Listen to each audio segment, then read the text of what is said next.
infantry scattered out of formation. The Templar and Hospital and Knights tried 2 consecutive desperate charges against the Iobid centre in a repeat of Montgazard, but Saladin was ready and had his own riders encircle and massacre the Crusaders. By the end of the Battle of Hattin, the mighty Christian army had been crushed. Thousands lay dead, many more were captured and sold into slavery. The Templars and Knights Hospitalitors, who had been so unlucky to fall prisoners to the Iobids, were beheaded, one after the other, in a relentless display of butchery. The holiest of the relics, the true cross, had fallen into the Muslims' hands. It was after Hattin that Saladin met with the commanders of the Franks, Guy of Lusignan and the despised Raynal of Hatillon. Saladin offered a cup of icy water to Guy, who then passed it to Raynal. Saladin turned to the king, and he spoke. "This damned man did not drink water with my permission. If it had been so, he would be safe."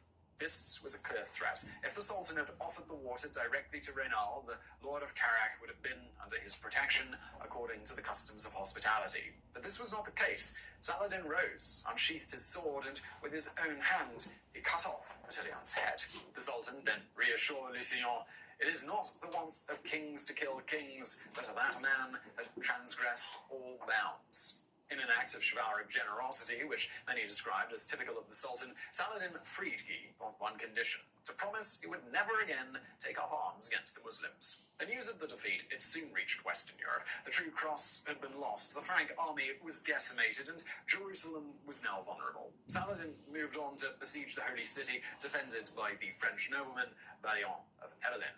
After Hattin, Balian had fled to Jerusalem to reunite with his wife. In order to cross the Iobid lines, he had promised to Saladin that he would not fight the Muslims anymore. As soon as he reached Jerusalem, Queen Sibylla asked him to lead the defense of the city, which he reluctantly agreed to. As Saladin's army approached Jerusalem, Balian sent him an envoy informing him of his decision. Since Hattin, Lusignan had already broken his promise, and now Balian... the Sultan was furious. On September the 20th, 1187, the Egyptian and Syrian army camped in sight of the city walls. In spite of his anger, the Sultan tried to find a diplomatic resolution, but the talks were fruitless, and a siege ensued. Throughout September, Balian was able to repel the Sultan's attempts to storm the city walls or tear them down with mangonels and catapults. It was only at the end of the month that Saladin applied his experience from Jacob's Fort. His sappers weakened a section of the walls near the Mount of Olives, which collapsed on the 29th of September. Even still, the Iobid army could not force their way through the breach, which allowed for further talks and a peaceful transition for the city.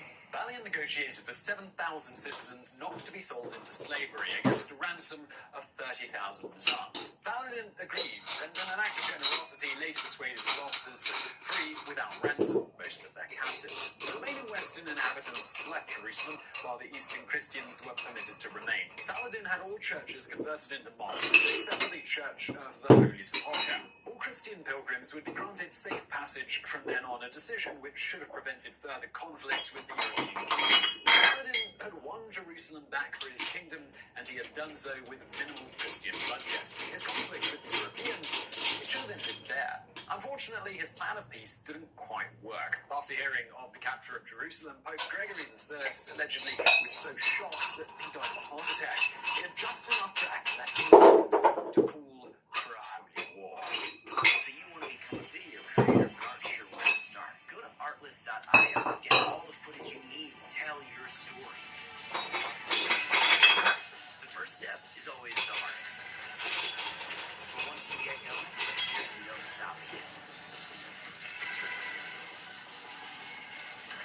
Get unlimited story-driven clips, shot for you by top filmmakers. With one simple license that covers you for everything, you can use your footage anywhere.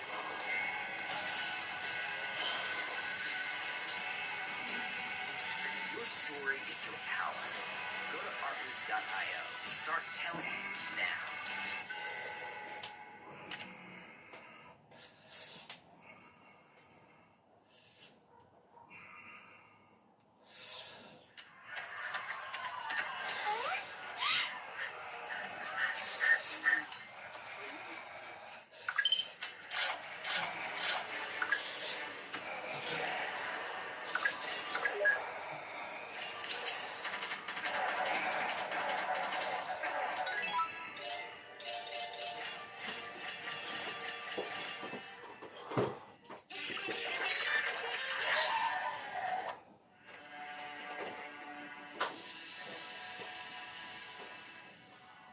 At the time of Saladin's Great Jerusalem conquest, there were three great monarchs on the European continent. Frederick I of the Holy Roman Empire, known as Barbarossa, Philip II Augustus of France, and the English king Richard I, the Lionheart. All three rallied around the new Pope Clement III and raised a new collective Crusader army. Together, they undertook the Third Crusade. On his way to the Holy Land, Barbarossa was stalled by the Byzantine Empire, still tied to Saladin by their previous alliance. Frederick pressed on, only to drown in a river in Cilicia on June 10, 1190. Ironically, he had taken the land route due to his fear of drowning in the sea. His army, the strongest of the Crusader forces, it was scattered and returned to Germany. Exactly 1 year later, Philip and Richard finally arrived in the Levant and took part in the major battle against Saladin's forces, the Siege of Acre, a major Ivan garrison.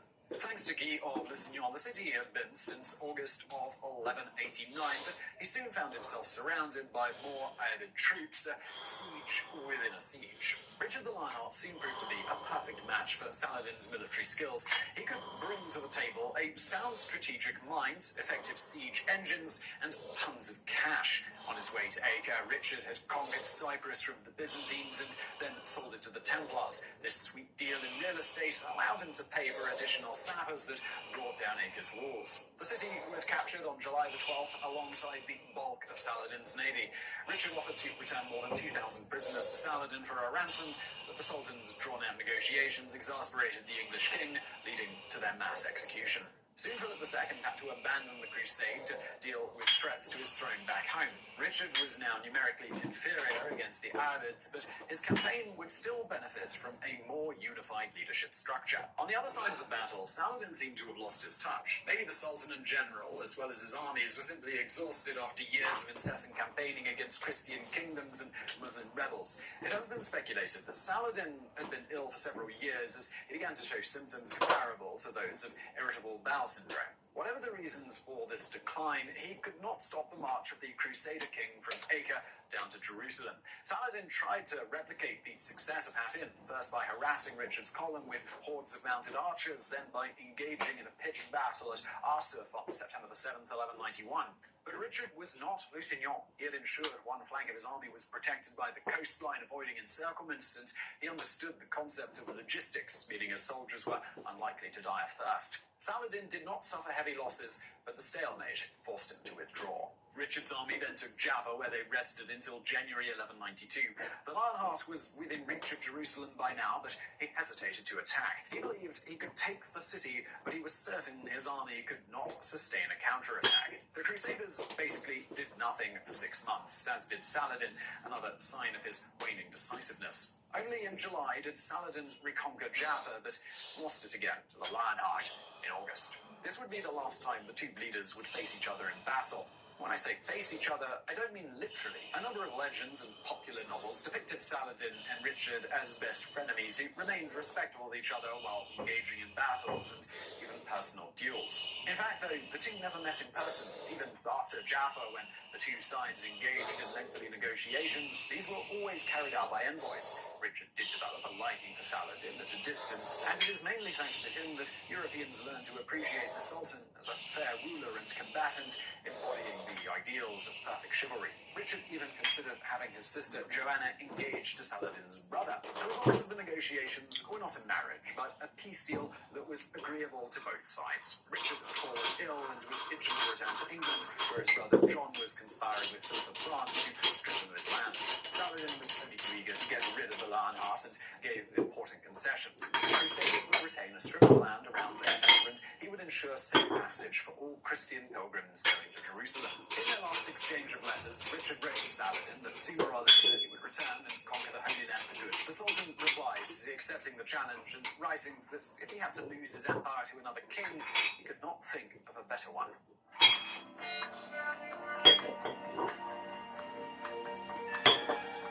The Third Crusade was over by October 1192. Richard had scored a number of tactical victories, but in the end, Saladin had the upper hand, strategically speaking. His sultanate was still intact. Would Saladin have ever expanded his territories beyond their boundaries at the end of the Third Crusade? We don't know, as Yusuf ibn Ayyub died 5 months later on the 4th of March 1193. Maybe it was irritable irritable bowel syndrome, or perhaps it was just sheer exhaustion from constant warfare. The coalition he had built quickly disintegrated as 3 of Saladin's sons took control of Egypt, Damascus, and Aleppo. Other relatives and subordinates squabbled for the remainders. The Ayyubid dynasty ruled until 1260, when it was overthrown by an emerging power in Egypt, the Mamluks. Despite spending much of his time fighting fellow Muslims instead of Christians, Saladin is remembered in modern times as the great adversary of the Crusaders. He was a valiant, fair, and generous military leader, one who did not shy away from bloodshed or even prisoner execution, but one whose conduct in Jerusalem was nonetheless exemplary. In spite of the occasional tactical blunder, Saladin eventually achieved all of his strategic goals. His empire may have crumbled in a span of a few decades, but this may have ultimately been his life's major achievement, to be remembered as a hero, both by Islam and Christianity. So I really hope you found that video interesting. If you did, please do smash that thumbs up button below, and do not forget to subscribe. Also, check out our fantastic sponsor, Skillshare, link below, and thank you for watching.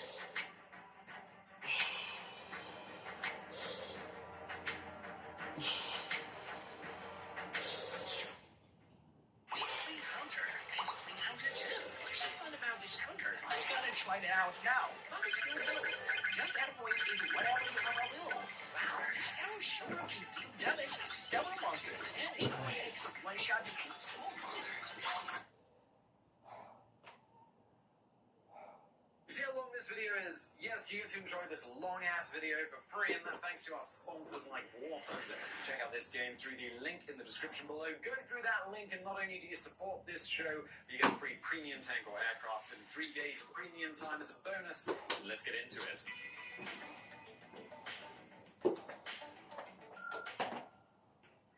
So imagine for a moment that you can travel backwards through time and give your 16-year-old self the powers of a god.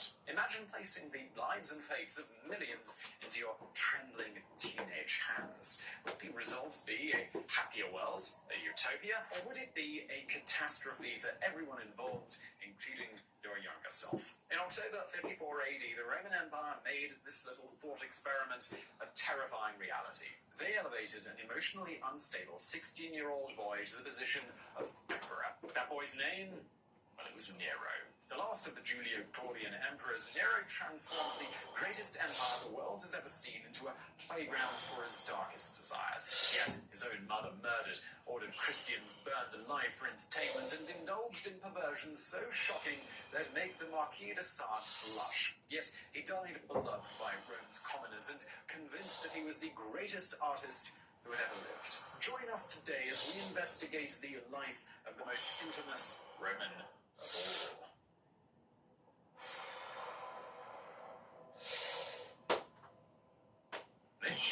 Take a quick glance at the backgrounds of Nero, you might assume the emperor had a childhood of unparalleled luxury. Born Lucius Domitius Ino Barbus on December 15, 37 AD, Nero was a member of the Julio-Claudian dynasty, aka the dudes who had been ruling Rome for decades. His mother, Julia Agrippina, commonly known as Agrippina the Younger, was a direct descendant of the first emperor Augustus, and his great-uncle was Claudius. But while that might sound like a ticket to life on Roman Easy Street, Nero's mother Agrippina could have told him differently. The Julio-Claudians enjoyed nothing more than fratricide. The rot had started way back when Agrippina herself was just a girl growing up with her brother Caligula. As you'll know if you've already watched our Caligula video, Agrippina's dad was a popular general who was in line for the imperial throne, so naturally Agrippina's adopted grandfather, the Emperor Tiberius, had him poisoned in 19 AD. It was just the first in a long line of Julio-Claudian family murders. So let's jump ahead to 37 AD. Tiberius is dead and Agrippina's brother Caligula inherits the throne. At first, things were fine. It was during this period of calm that Agrippina gave birth to Nero. But then Caligula had one of his trademark cuckoo moments and decided Agrippina was plotting to kill him. So he took all of her property and banished her to a tiny island where she could have no contact with her son. Dumped with a random aunt, young Nero was forced to make do with a dancer as a tutor. If that sounds actually kind of alright, well, just know that dancers, actors, and poets were considered the lowest of the low in Roman Roman society, basically no better than prostitutes. It seems likely Nero's aunt felt there was no point wasting good money on a boy who might not live long anyway. Knowing Caligula's paranoia, it'd be a miracle if Nero reached his 5th birthday. But thank Jupiter, that miracle happens. On the 24th of January 41 AD, the elite Praetorian Guard assassinated Caligula, stabbing him to death outside the Palatine Games. They then marched straight to Claudius and declared him the new emperor. So there was this blink and you'll miss it moment at the start of this video where we mentioned that Claudius was Nero's great uncle. Well, that meant Agrippina was Claudius's niece. And unlike Tiberius or Caligula, Emperor Claudius was all about not killing his relatives. No sooner had Claudius taken the throne than he recalled Agrippina from her exile. At last, reunited with her son Nero, Agrippina swore she would never again be left to the mercy of her cruel and capricious relatives. That meant getting her wealth back. That meant building her own power base. But how was a penniless widow meant to do that in a patriarchal society like Rome? Well, you just leave that to Agrippina. First, Agrippina pressured her uncle to find her a husband, so Claudius forced a consul to marry her. Next, Agrippina poisoned that consul and inherited his wealth. Then came 48 AD and Claudius's execution of his wife. Barely was her body cold that Agrippina was seducing the emperor's advisor and giving him an excellent plan. Why didn't Claudius just marry Agrippina? The proposal was dressed up as a way of uniting the two Julio-Claudian branches and ending fratricides once and for all. But really, it was just an excuse for Agrippina to get closer to power while Claudius got to live out his creepy incest fantasies. On January the 1st, 49 AD, Agrippina became empress. 1 year later, Claudius adopted her son Nero. In 10 short years, Agrippina had taken herself and Nero from pariahs to the heart of imperial Rome. They had money and they had power. But never forget that Agrippina was from a family that prided itself on killing its useless members. And, well, what use did Empress Agrippina have now but her uncle Claudius?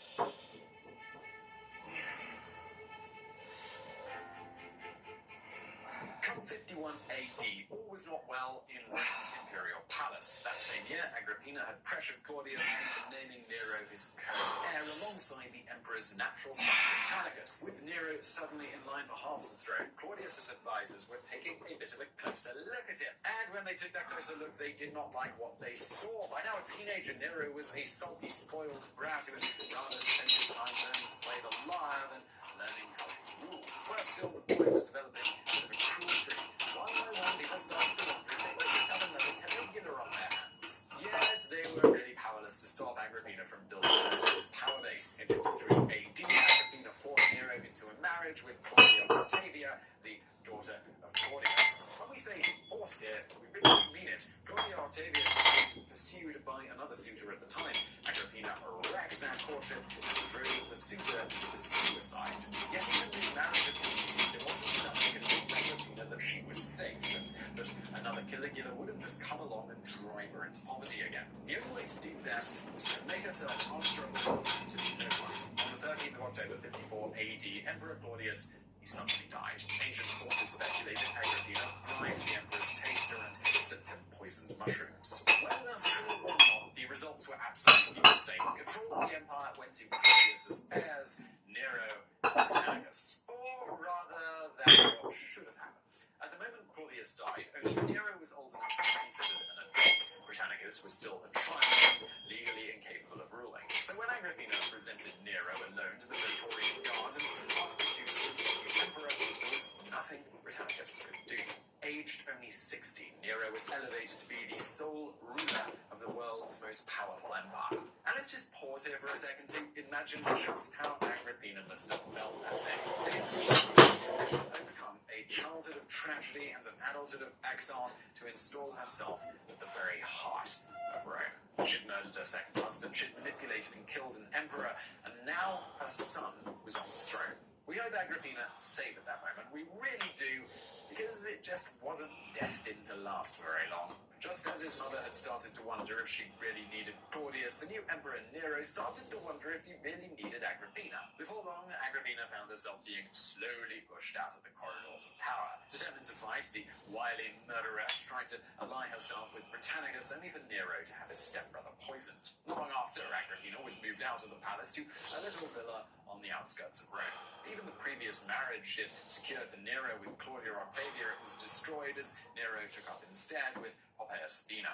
As a last-ditch effort, Agrippina made overtures to Nero's cousin, suggesting that they could depose the teenage emperor together. But Agrippina's luck, well, it had run out. In 59 AD, Nero had Agrippina aboard a boat that was designed to sink and drown her. When she managed to survive the grueling swim to the shore, her son simply ordered her stabbed to death. It is said that as she realized what was about to happen, Agrippina pointed at her womb and screamed, "Stab me there, where the monster had been nurtured." Julia Agrippina died on March 23rd, 59 AD. After the news leaked out, Nero, in a bit of a half-assed effort, tried to tell everyone that it had been a suicide. But no one in Rome was under any illusions. They knew what had gone down. The young emperor, he had broken the greatest taboo, killing his own mother. Claudius's advisors had been wrong. Nero wasn't the next Caligula. He was something much, much worse.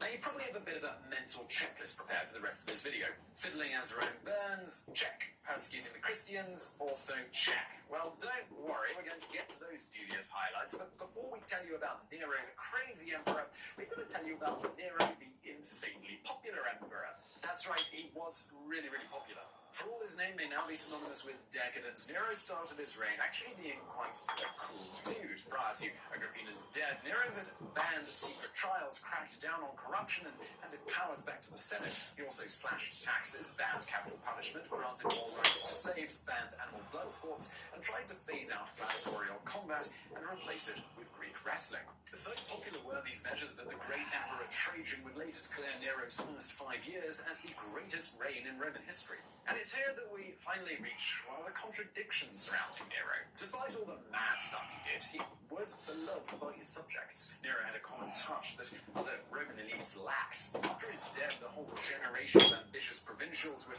claim to be Nero's heirs as a shortcut to popularity. So why then do we only hear about the bad stuff? Maybe it's because the common folk didn't write the histories. Neither did the ambitious provincials, but rather the moneyed Roman elite did. And those guys, they couldn't stand the way that Nero debased his office. The issue was that, unlike Augustus, Tiberius, or Caligula, Nero had never wanted to be emperor. It was Agrippina who had schemed him into the palace and into power. The other reluctant emperor, Claudius, had at least been old enough to understand the responsibilities of office. Nero, though, he was young enough to understand that the responsibilities of office could kiss his Roman arse. Not long after Agrippina's death, Nero talked openly about giving up the throne to become a full-time poet. But the power that came with being a living god was simply too much fun, so instead Nero began to live an artist's life parallel to his imperial one. The young emperor spent his spare time partying in brothels, carousing with actors, hanging out with lowlifes. He liked to get drunk and appear on stage in theatres, sometimes in female roles. Remember, the Romans thought that artists were lower than sex workers. Seeing Nero indulge his artistic side for them was sort of like seeing the Queen of England dance naked for cash in an Amsterdam brothel. And you're welcome for that mental image.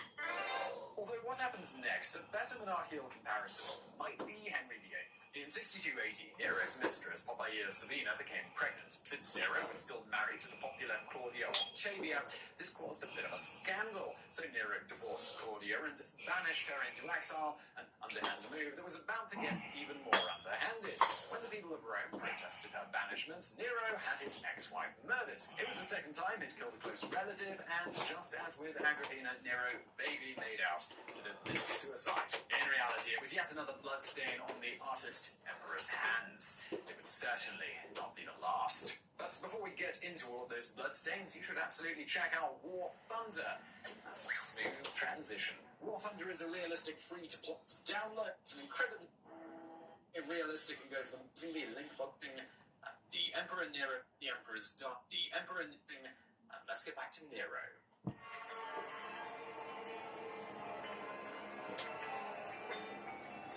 By July the 18th, 64 AD, Emperor Nero's initial popularity, it was in terminal nosedive. The same year Nero had Claudia murdered, the Praetorian Guard prefect Boris had died. A natural moderate, it kept the emperor's darkest desires in check. So, what did Nero do? He replaced him with a guy called Tigellinus, who thought the best thing the emperor could do with his dark desires was absolutely let them loose. That meant orgies, bloody purges of the elite, and even fewer hacks given about representing the office of emperor. Come that hot July of 64 AD, the people of Rome were fed up with the emperor and ready to believe just about anything about him. And into this tinderbox of resentment came a very real spark. The causes of the Great Fire of Rome are lost in history. All we know is that on July the 18th, a conflagration swept through the Eternal City. At the time, Rome was a collection of wooden shacks that had been thrown up without any central plan. So when the Inferno got going, it really got going. The fire had burned for a week by the time it fizzled. 3 of the city's districts had been destroyed and the imperial palace itself had been damaged. And what was Emperor Nero doing while all of this destruction took place? Well, no, what you're thinking is absolutely wrong. I mean, the one thing that everyone knows about Nero is that he fiddled as Rome burns, but it turns out that is actually total bunk. Nero wasn't even in the city at this time. Regarding the fire as a source of amusement, Tacitus tells us that Nero raced back to Rome and spearheaded the relief efforts. He even left hundreds of those left homeless by the disaster to stay in his imperial palace. This kind of raises the question, well, why do we think that Nero fiddled while Rome burned? Well, there's 2 reasons. One involves a building and the other involves a Jewish cult. So let's tackle the building one first. Once the fire was over, Nero pledged to rebuild Rome grander than before. In most respects, he succeeded, constructing a new city with streets wide enough to hinder future fires. However, he also decided to build a massive palace atop the rubble, a palace that included a 120-foot tall statue of himself. For a Roman public that was already leaning a bit on Nero, this was just too much. Rumors had swell that Nero had set the fire himself specifically so he could build this stupid palace. Panicked, Nero decided that he needed to find someone to blame rather fast. His chosen scapegoats were, surprise, surprise, a Jewish sect known as the Christians. In 64 AD, Rome's Christians were a small cult comprising of non-citizens, refugees, and Greek-speaking outsiders. Like foreigners, refugees and immigrants sadly discover all too frequently that made them perfect targets. On Nero's orders, prominent Christians were tortured until they confessed to starting a fire. Nero then set about having them all rounded up and gruesomely executed. Unlike the tale of Nero fiddling, all the stories you've heard about his torture of the Christians are absolutely true. Christians really were torn apart by wild animals. Nero really did have them burned alive to illuminate his garden parties. Perhaps it's no wonder early Christians came to seriously hate Nero. There's a theory that the Antichrist in the Book of Revelation was meant to symbolize this emperor. But it wasn't just the Christians who disliked Nero's persecution. The extreme tortures inflicted were disturbing by even Roman standards. In the Senate and the Praetorian Guard, people began to whisper to one another that things were getting out of hand. They were beginning to whisper that it was time to get rid of their arsonist emperor. But they hadn't counted on just how hard to kill Nero would turn out to be.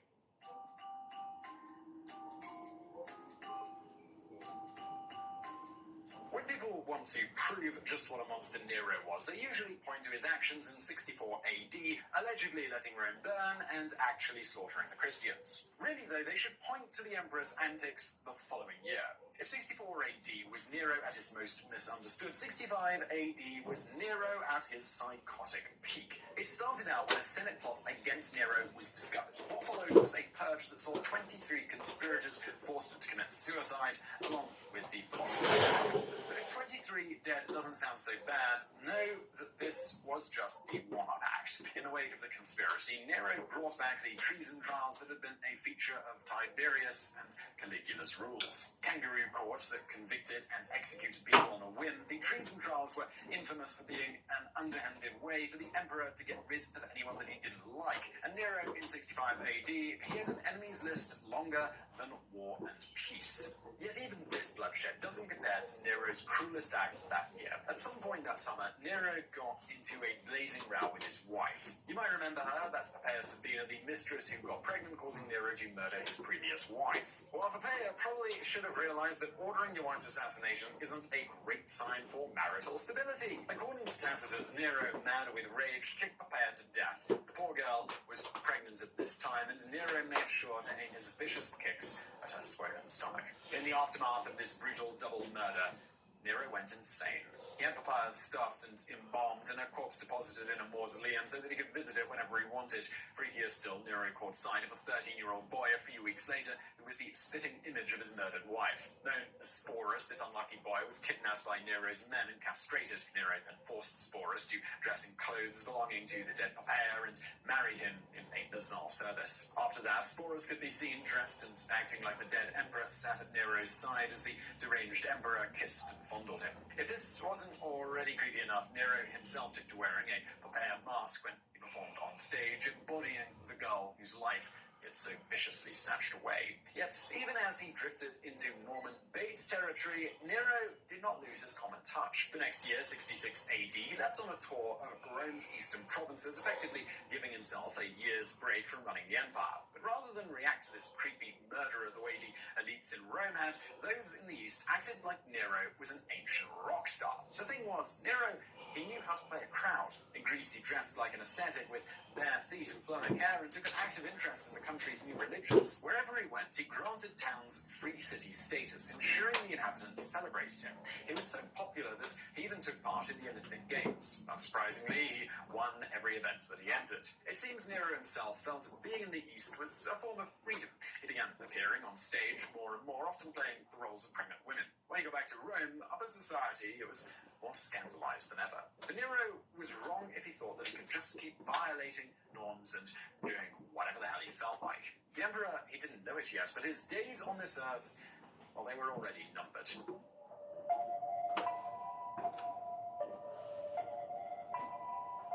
In early 68 AD, Nero sent an order to the governor of Gaul, a guy called Vindex, telling him to raise local taxes. It was just one of many such orders that Nero was in the habit of sending out to fund his lavish lifestyle. But this time, something was different. Nero didn't know it, but Vindex was a breaking point. Fed up with endlessly having to raise taxes on Gaul, Vindex snapped when he saw Nero's latest demand. He took up arms and declared himself in rebellion against the emperor. But then he did a funny thing. He declared allegiance to the popular governor of Spain, a guy named Galba. This was funny because Galba was very much not in rebellion. When he heard of Vindex's declaration, he freaked out and declared himself for Nero. But just hearing Vindex mention Galba was enough to send Nero's paranoia into overdrive, and he had both men declared enemies of Rome. Realizing he was doomed either way, Galba went, screw it, and declared himself in rebellion after all. Unfortunately for Nero, a popular governor leading a rebellion was exactly the news that Rome had been waiting for. As news of Galba's revolt hit, the Praetorian Guard came out in support of him,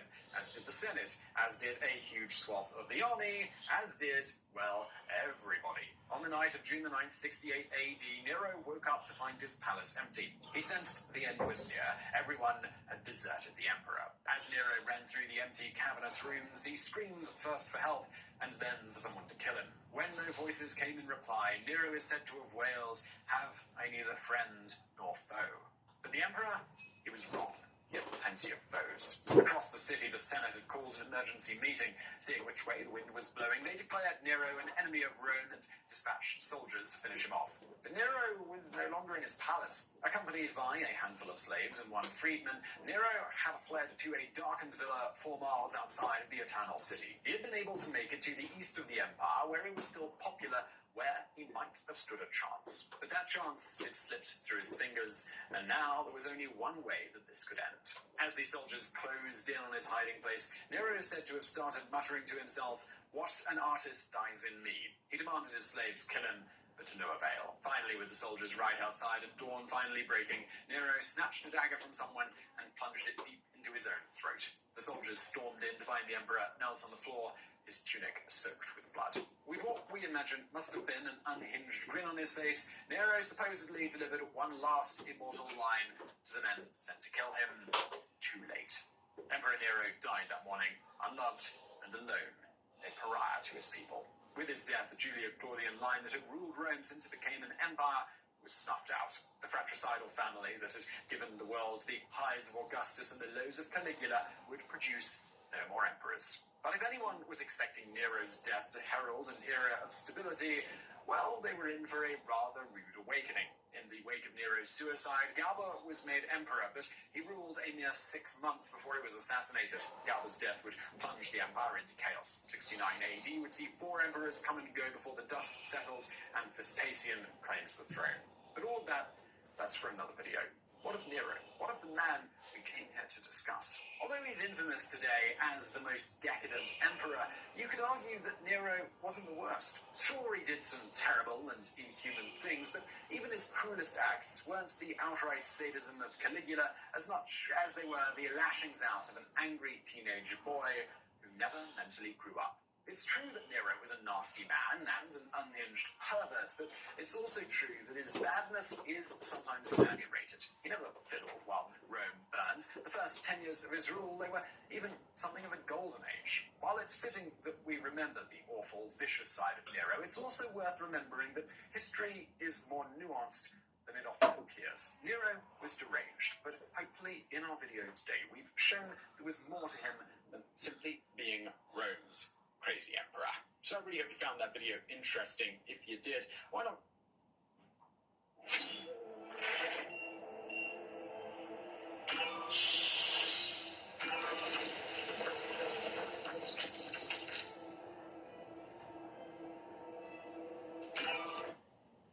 This video is brought to you by Squarespace. From websites and online stores to marketing tools and analytics, Squarespace is the all-in-one platform to build a beautiful online presence and run your business. Check out Squarespace through the link in the description below. More on them in a bit.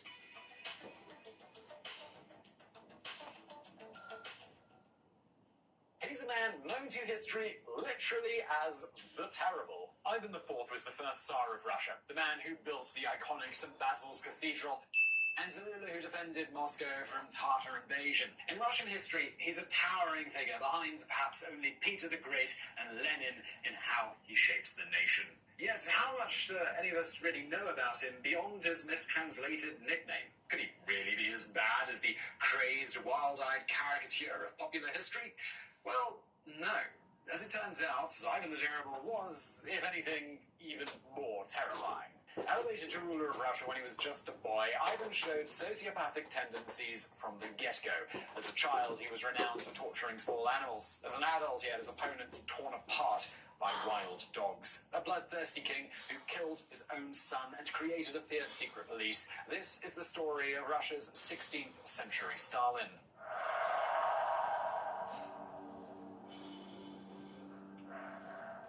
On August the 25th, 1530, Vasily III gazed out of the window of his palace as a terrific storm battered Moscow. It was 20 years since the Grand Prince had come to the throne, 20 long years in which it tried fruitlessly for an heir. Now, nearing the end of his life, his desperation had got the better of him. It divorced his first wife and remarried, scandalizing Moscow. One religious man had even prophesied that this evil act would produce an evil heir, one who would terrorize the country. We can only wonder if Vasily III was reminded of that prophecy as he looked out of the window at the storm that was racking Moscow the night that his son was born. The Russia Ivan the Terrible was born into was very different from the one we know today. For one thing, it wasn't really called Russia, but Muscovy, or the Grand Duchy of Moscow, if you're for the old fashions. For another, it was tiny. Compared to modern Russia, it was nothing, a landlocked strip hemmed in on all sides by rival states. But it was something else too. The Muscovy of 1530 was weak. The powers of the day were Poland, Lithuania, which hadn't technically yet become a fully joint state, but was so close that we're just going to say Poland, Lithuania to keep things easy, and the Khanate of Crimea. Alongside them were a hodgepodge of weaker Islamic Khanates left over from Genghis Khan's Golden Horde, Khanates like Kazan and Siberia.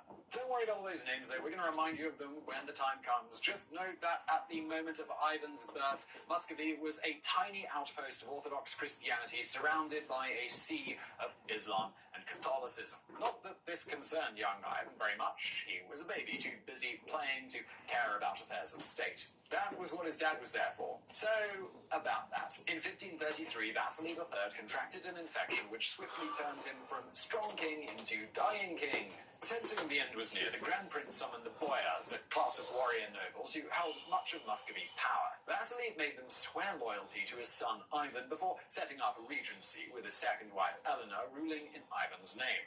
That done, he promptly died. Shortly after, on December 4th, 1533, little Ivan was proclaimed Grand Prince of Muscovy. While this sounds like every spoiled brat's dream, the reality was rather less glamorous. From that point on, his mother Eleanor insisted he be surrounded at all times by armed guards in case the boyars tried to kill him and assume the throne. But Eleanor needn't have worried that the boyars might kill little Ivan. Why murder a child when it's so much easier to simply replace his regent? On the 4th of April, 1538, Eleanor died, almost certainly assassinated by the boyars. Her death set off an explosive power struggle in the Muscovite court.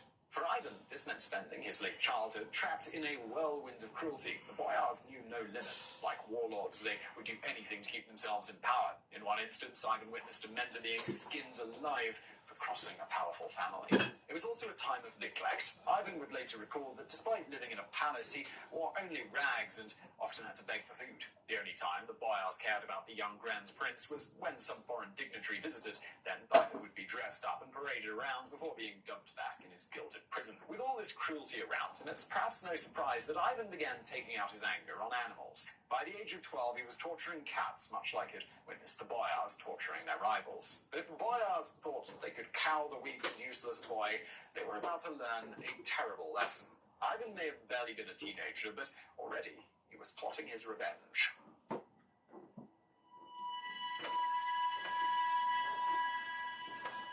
On December the 29th, 1543, a group of guards marched into the quarters of one of the cruelest boyars in Muscovy. Saying they were following the Grand Prince's orders, the guards arrested the man, dragged him away, and fed him alive to a pack of wild dogs. It was the Middle Ages equivalent of walking into the prison yard and punching the biggest, meanest skinhead smack in the mouth. Aged only 13, Ivan had just ordered his first gruesome murder. From that point on, the boyars, they would show him more respect. Not that Ivan did the same for others around him, though. By 14, the newly confident Grand Prince was wandering the streets of Moscow with his teenage friends, beating and robbing any citizen unlucky enough to cross his path.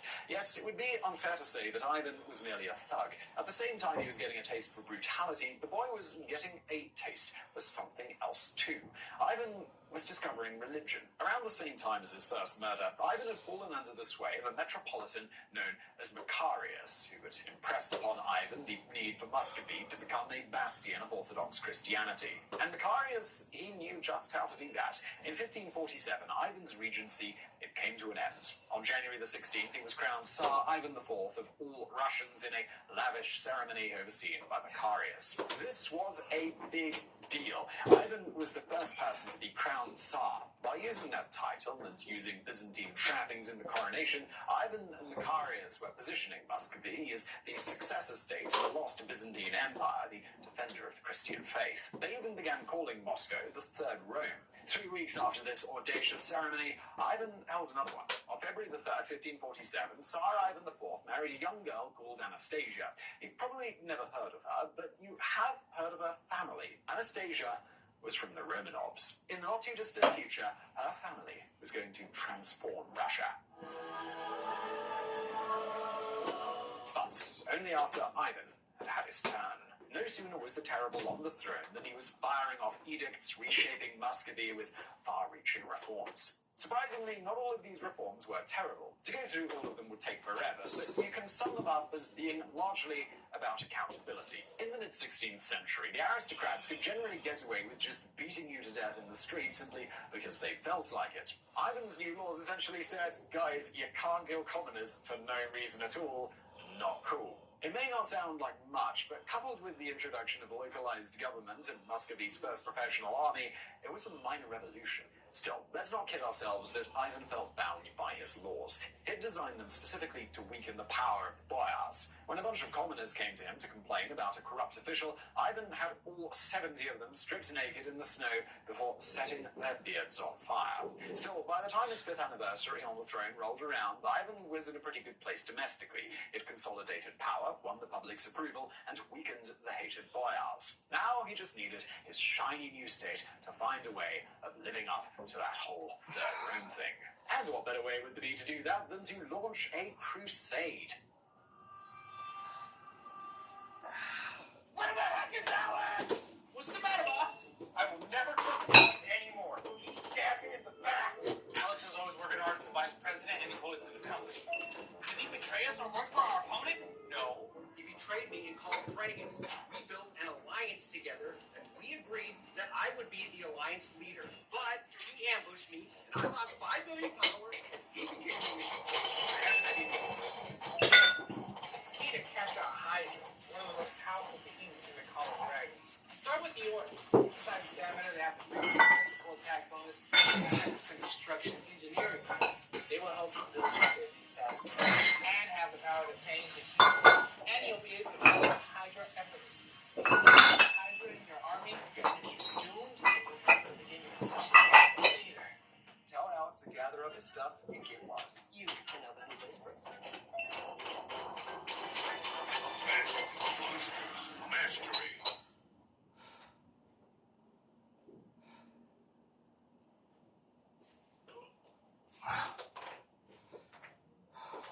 I'm Markiplier. I've been working as an engineer on a spaceship. We ship cargo between planets mostly.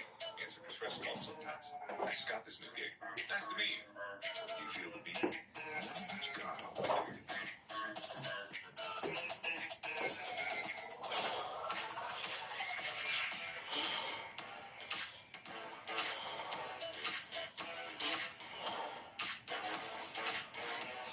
The sonic waves have power through space and maybe time. How do you think that's happening? I always knew the multiverse was a thing. And time travel too. Over here. Let me help you find your way. Don't be a broken record. Drop the beat and gather more espers together.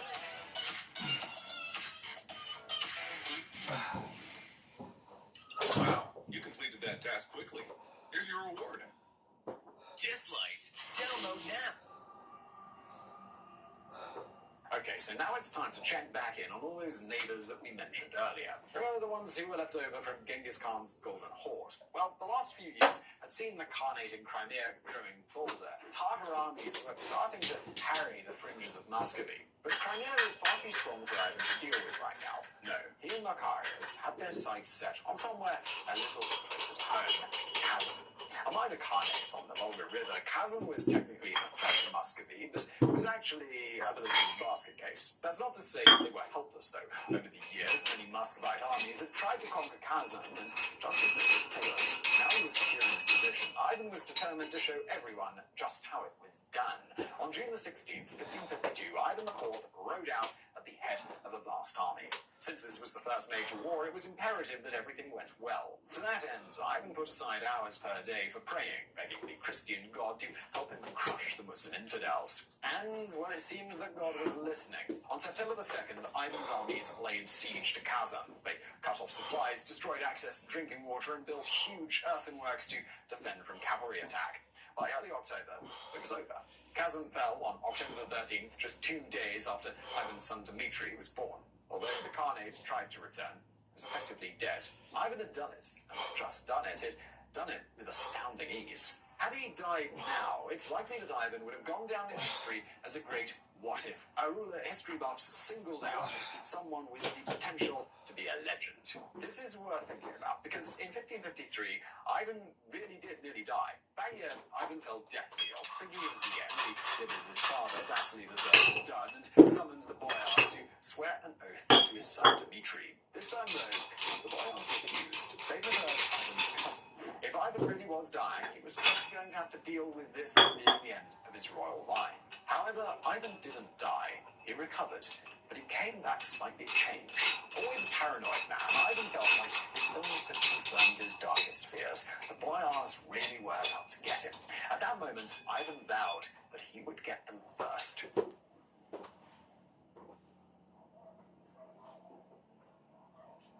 Come winter 1557, Ivan was looking for an excuse to expand Russia's borders. The year before, his armies had annexed the other Khanate on the Volga, Astrakhan. This gave Muscovy clear access to the Caspian Sea. But all the victory had done had convinced Ivan that his new Russian state needed access to an actual sea, one that connected to real oceans. One like the Baltic Sea. In those days, Muscovy was bordered by something known as Livonia, a state roughly analogous to modern-day Latvia and Estonia. While Kazan had been a remnant of the Golden Horde, Livonia was a remnant of the land that the Teutonic Knights had conquered. But with the Knights now gone and Protestantism on the rise, Livonia's Catholic rulers were starting to look rather weak. Then, in 1557, King Sigismund of Poland's Lithuania inserted himself into Livonia's affairs, forcing the nation to sign a treaty with him. For Ivan, this flagrant provocation was the excuse that he had been looking for. The moment the atrocious winter weather cleared up, Ivan was leading a full-on invasion force into Livonia, determined to carve a path to the Baltic coast. To say the war started well is to miss just how easy of a victory this was. The new Muscovy armies, they steamrolled the Livonians. By 1560, the Livonian order was in ruins, and its grand...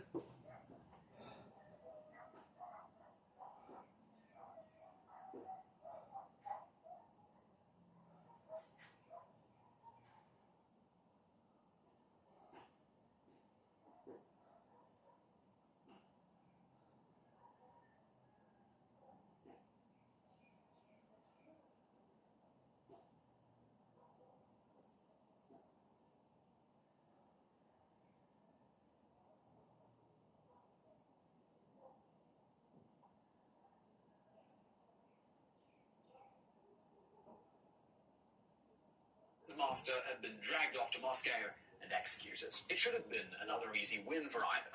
Unfortunately, though, it was anything but.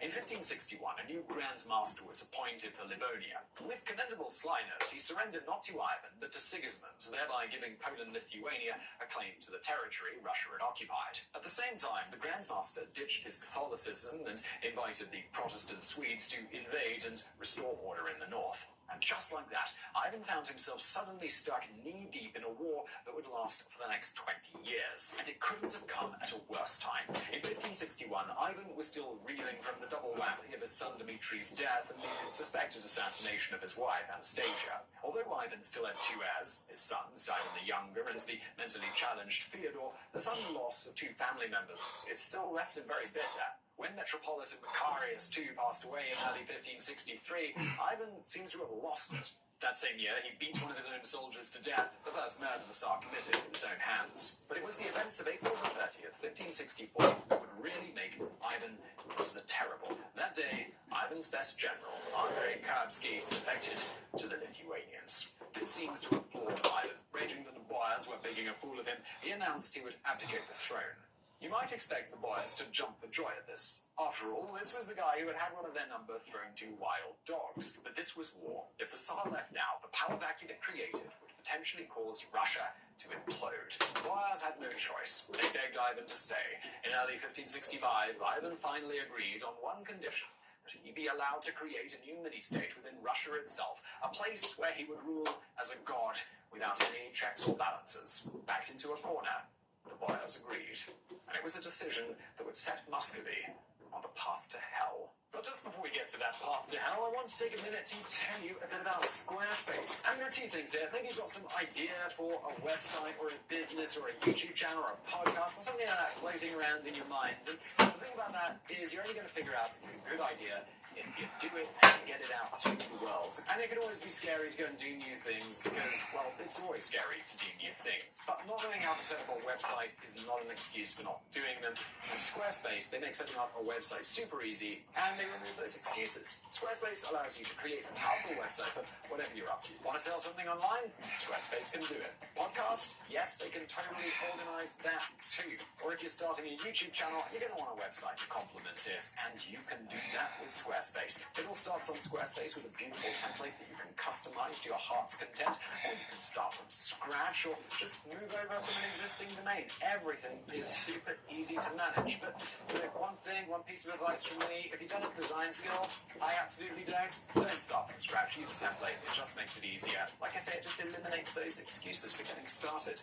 Podcasts.sbase.com, and let's get back to it.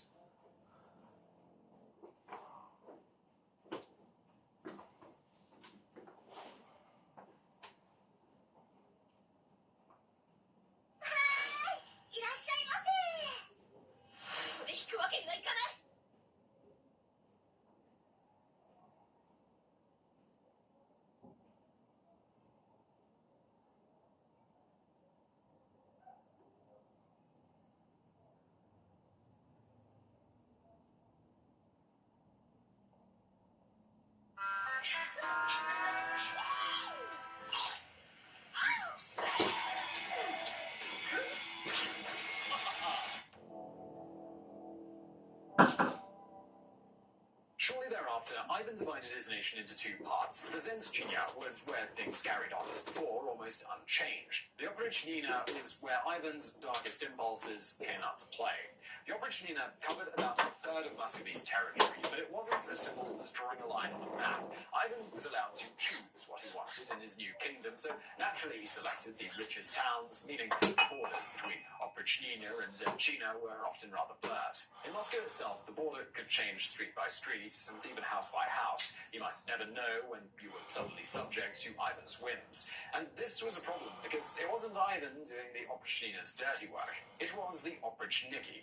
An army of around 6,000 men, the Oprichniki were effectively Russia's first secret police. Dressed in all black, they rode black horses and drove black carriages that were designed to instill fear. They were completely above the law, given the right to torture, rob, rape, or kill anyone they felt like, and to burn down whatever buildings they wished. Known as the Children of Darkness, they had one mission: to terrify the populace into submission. Better believe that they succeeded.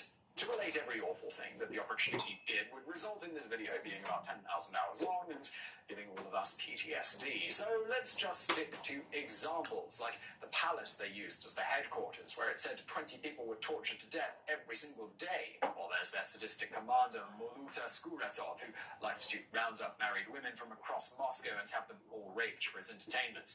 With Ivan's blessing, the Oprichniki targeted entire families, murdering or driving them into exile, seizing their properties that were left behind. By the end of the 1560s, they had turned so many wealthy families into refugees that the Oprichniki had managed to set themselves up as a new aristocracy. But where was Ivan in all of this? He was leading from the front. In early 1570, for example, Ivan became convinced that the city of Novgorod was about to join the Lithuanians. There was no evidence for this. In fact, Ivan had made his rapist-in-chief Skuratov forge documents to prove Novgorod was on the verge of rebelling. Nevertheless, on January the 2nd, Ivan rode out at the head of a vast Oprichniki army. For the next month, the Oprichniki were allowed free run of Novgorod, killing, burning, maiming like some demented 16th century version of the Purge. Citizens were hanged by the hundreds. Others were tied up and dumped into the ice-covered river. Those that managed to get back to the surface had their heads caved in with axes. By the time the Oprichniki left Novgorod on February the 12th, there was no Novgorod left. In one short month, the Oprichniki had killed anywhere between 6,000 and 12,000 people. Back in Moscow, Ivan followed this brutal, pointless act by accusing boyars of conspiring with Novgorod and having them executed. By now, there was this feeling that nobody in Muscovy was safe and that the horror would never end. However, help was about to come from a rather unlikely source.